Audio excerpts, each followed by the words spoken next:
Hello everybody, I'm Jackie K. Cooper and I want to welcome you to a new program called Deep Dive. This is where Walker the Intern and I take one movie and dissect it. I mean, we're going to dive deep into all aspects, the good, the bad, and the ugly. We're going to look at it from my generation's viewpoint to his generation's viewpoint, and that's a broad expanse. Now, if you haven't seen the movie as we get into it and you don't want to know how it ends or twists and turns, then you might want to turn off this right now and wait until you've seen the movie, because this is a huge spoiler alert. Deep Dive dives deep, and it bears it all. Let's move forward now and see what this week's pick is. Here I am with Walker the Intern. And we're doing the deep dive today on Jurassic World Rebirth. And I looked it up. Okay. How many Jurassic movies do you think there are? 6. Wait, 7? Which one am I missing? There are 3 Jurassic Park movies and 4 Jurassic World movies. Oh, yeah. Okay, I wasn't counting the new one. Yeah. Okay. Yeah, 7. Okay. It's a lot. I didn't realize they were broken up in those divisions. That the first 3 were named Jurassic Park and the next 4 were Jurassic World. Yeah. Okay. All right, let's just get it out there. Okay. What'd you think? I thought it was pretty fun.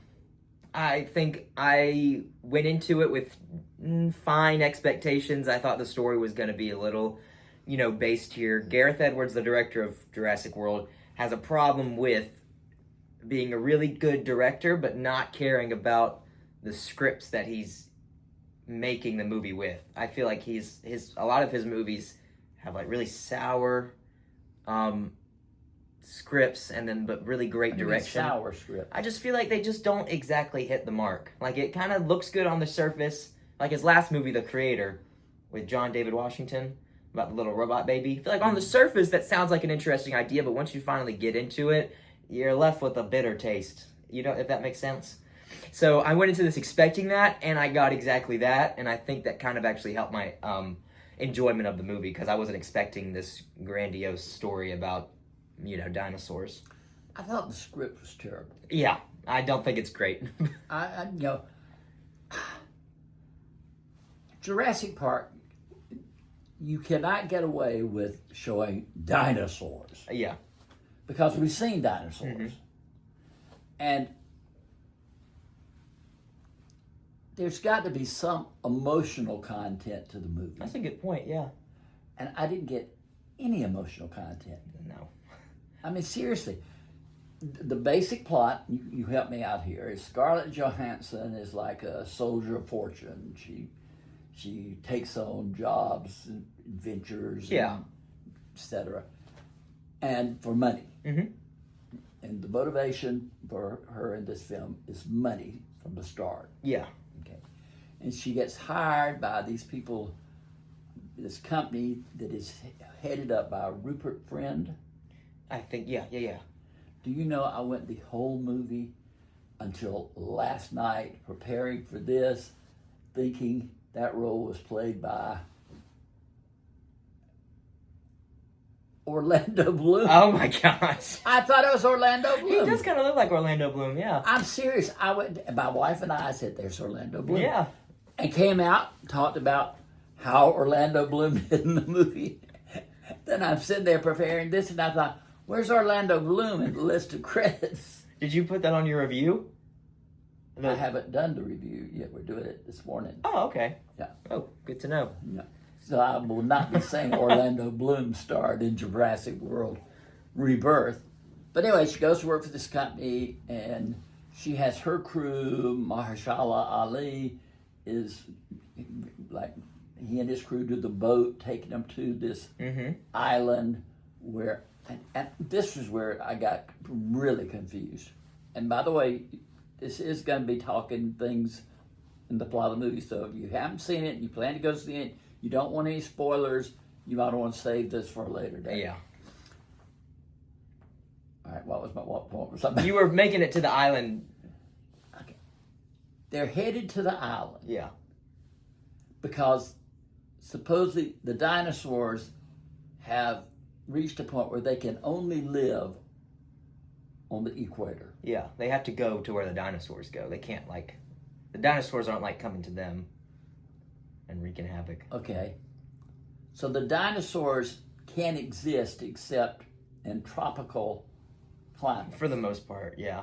It seems like... What do you mean the most? Well, it seems like in the beginning, there's a shot of a dinosaur that had, like, escaped a zoo in New York City. But it was like, he just had kind of like escaped, but he was like a vegetarian, or herbivore. He wasn't like a threat or anything, but he had like escaped the zoo. But it seems like a lot of those dinosaurs that were like kept in zoos in New York or wherever are dying out because they can't survive. But along the hemisphere, or is it the equator? The equator. And along the equator, it's like the temperature of the Earth is the hottest, so they can survive there. And the right moisture. Yeah. But, okay. So, Scarlett Johansson, Mahershala Ali, and Rupert Friend, and Jonathan Bailey, who's a scientist, they have to extract a blood sample from 3 different types of dinosaurs. Yeah, it's like if they get the blood samples from these 3 different types of dinosaurs, then they can use that blood sample to turn it into a medicine that can like cure diseases around the world. Right. And Rupert Friend is sort of like the business mogul who's gonna, sell all the medicine and make a bunch of money off of it, basically. And he's paying Scarlett Johansson. And he's paying all them to get the DNA. Too. He's paying them to get the DNA. They'll give him the DNA. He makes a bunch of money. All right. So they take off for this island. Is that island in the Atlantic Ocean or the Pacific Ocean? I don't know. I don't either. It's like just the equator. And then, at the same time that they're taking off, Manuel Garcia Rulfo, Okay. who is the Lincoln lawyer on TV. Oh, okay. Oh, we didn't know that. Didn't know that. Nope. What a waste of a role for him. He's got his 2 daughters. One is getting ready to go off to college, and then he's got a younger one who's 12 or 13. And then the older girl's boyfriend, and they're taking this journey in a boat from some point to some other point. Yeah. But bad parenting on his part. Bad. They're like traveling in a dinosaur-infested sea. And we've done it before. It'd be fine. But that whole other plot just seemed wasted on me. Mm-hmm. Yeah. It was more annoying than it was. It became much more of a burden whenever they would show up on screen because it never advanced the plot. And they kind of came together and then they separated. Yeah. And, it would be one thing if they were together the whole movie. Right. Because then they could get all the interactions and all the emotional heart of the story. And still advance the plot. But when you split them up, only one side can advance the plot because Scarlett Johansson's crew is the only people that can get the DNA. They're just kind of stuck walking around the jungle having to talk about family problems that doesn't really matter by the end. I never got emotionally involved with one single character. I didn't either. Mm-mm. And I'm not going to tell you who, you already know, but I'm not going to tell the audience who dies in the film. But as soon as they come on screen, you're like, X. Yep. X marks that person. Mm-hmm. X marks that person. And even when they want to kill somebody, they're too afraid to. Yeah. Yeah. No guts. But you get no backstory on anybody. Nope. There is they do an awful job at telling the backstory. It's like one scene between Scarlett Johansson and Mahershala Ali where it's just like a back and forth and they just trauma dump in 2.5 minutes. It's awful. It was, now, I think that I think there'll be a group of people who go and they'll say, these guys, this is just great, and there'll be enough action to draw in people. And I think I had a lot of that as well. You did? I think I went into it knowing this. I think about 20 minutes in, I was like, all right, I'm not going to care about any of these people. I just want to see good dinosaur action. And I think I got that. There was a lot of memorable scenes in the ocean. There's one of a T-Rex in the river and like a river raft. I thought that was really fun. The end dinosaurs, really cool to look at. I had a fun time watching those scenes. The problem is that there's also an hour and a half of filler between characters just having dialogue that doesn't matter. That really was. You like action, action. Yeah, it's like they forced themselves to split up the dinosaur action into only 15-minute segments, but then they needed 20 minutes of downtime. Like, I don't think you need all that. But they're repelling. Is that the right word? Oh yeah. With down the mountain. Off of mountains, yeah. And the dinosaurs, are attacking. There wasn't a single character in that movie that if they had been plucked off by that dinosaur, I would have said, "Oh." Yeah. I'd be like, "Okay, see ya." No, that's what happens when you go for dinosaurs. I would have actually appreciated it because it would have shown that they would have had some guts. It would have given it something different. Mm-hmm. And no romantic interest at all. No. None. Mm-mm. It was just like, we're all good friends, or we're all strangers meeting out here.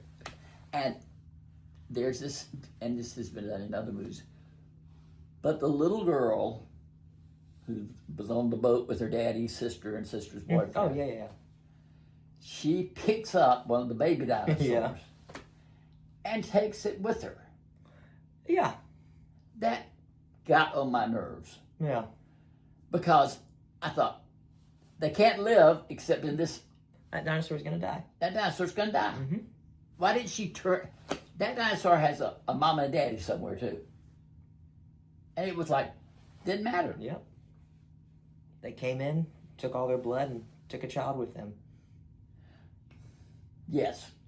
But I just, I wasn't bored.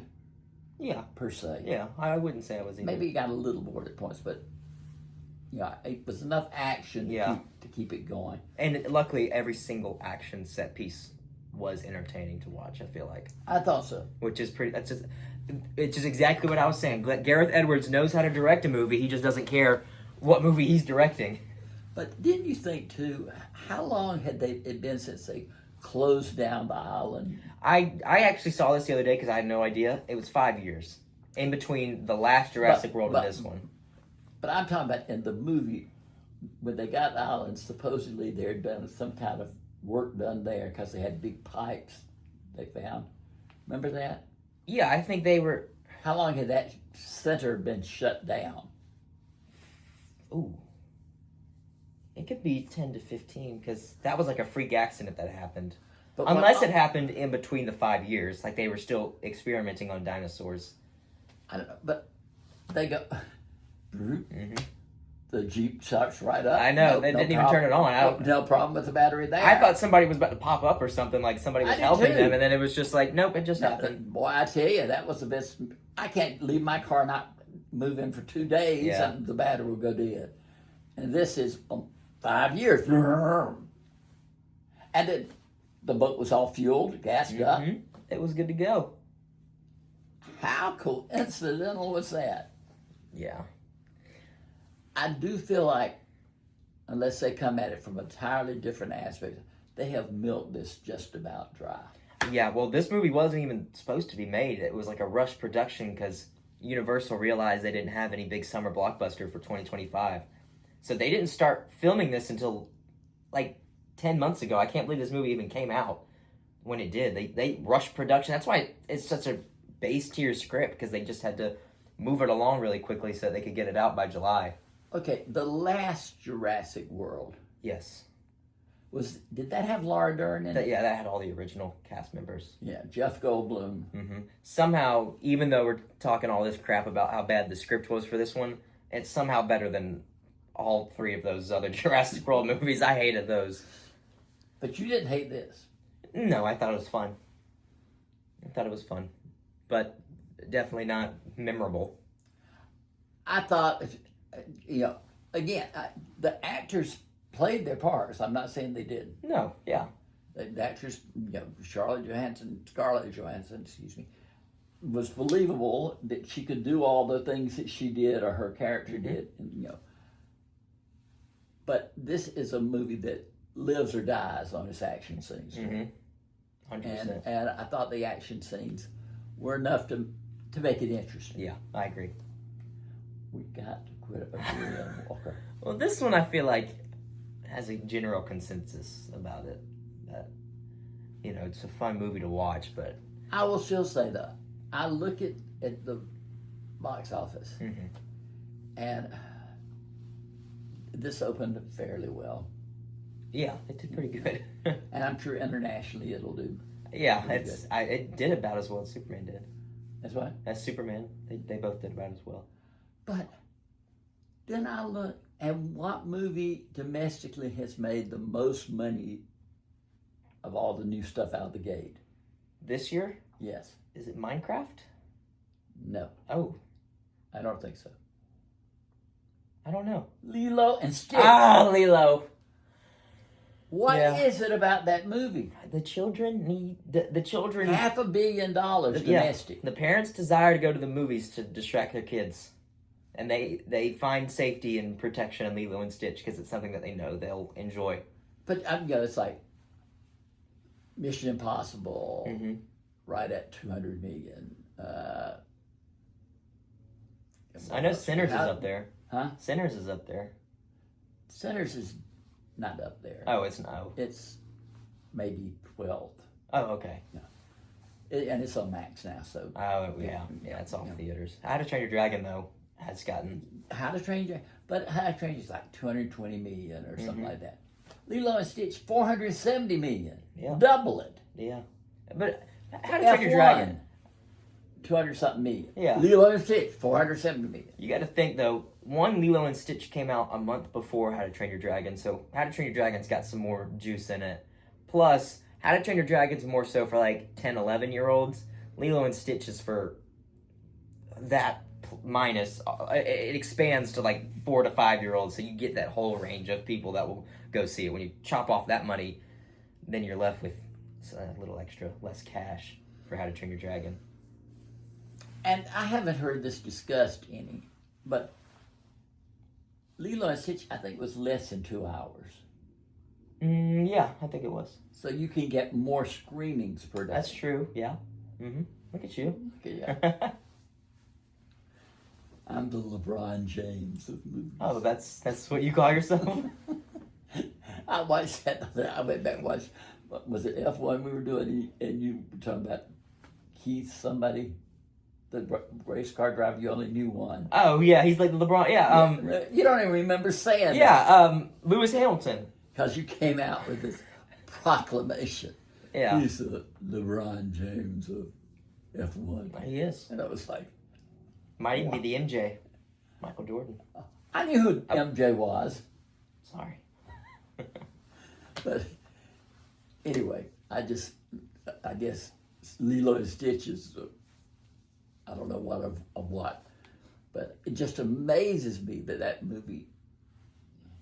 And then also, they have been really advertising Sinners because it was coming to back. Best movie of the year.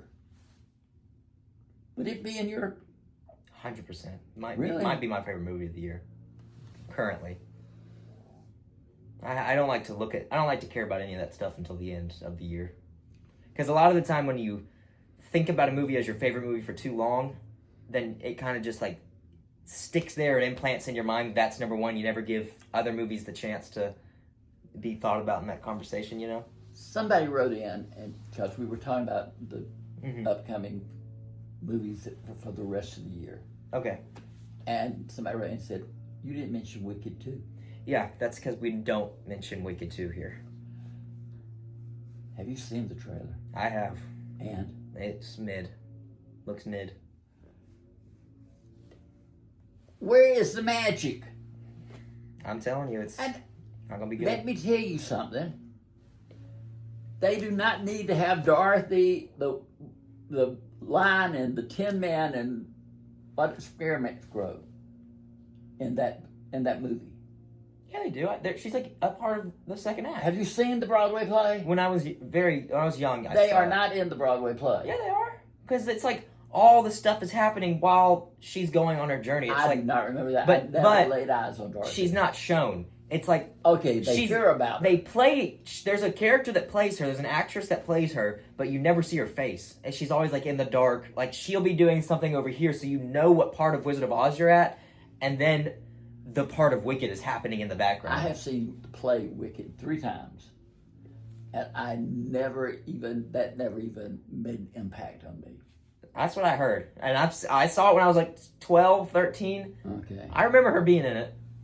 but to me, that trailer doesn't do anything to invite you in. No, it wasn't that good. And even my friend, who is like a huge die-hard Wicked fan, she's probably seen it 7 or 8 times. She was like, "It's whatever," and that's saying something because she'll die hard until she's in the grave. On things that I'm anticipating. I remember when I heard that Wicked was going to be divided into 2 parts a year apart. Mm-hmm. I thought, oh no. Yeah. And now I'm like, okay. So, My thoughts on Wicked are Wicked. exhausted by now. All right, they're Wicked. Yeah. All right. I guess we have said if you like action sequences, Jurassic World Rebirth is okay. 100%. Yeah. Don't go for the plot or the characters. Just go for the thrills. Yes. All right. This has been Jackie K. Cooper with Walker the Intern. and this has been Deep Dive on Jurassic World Rebirth.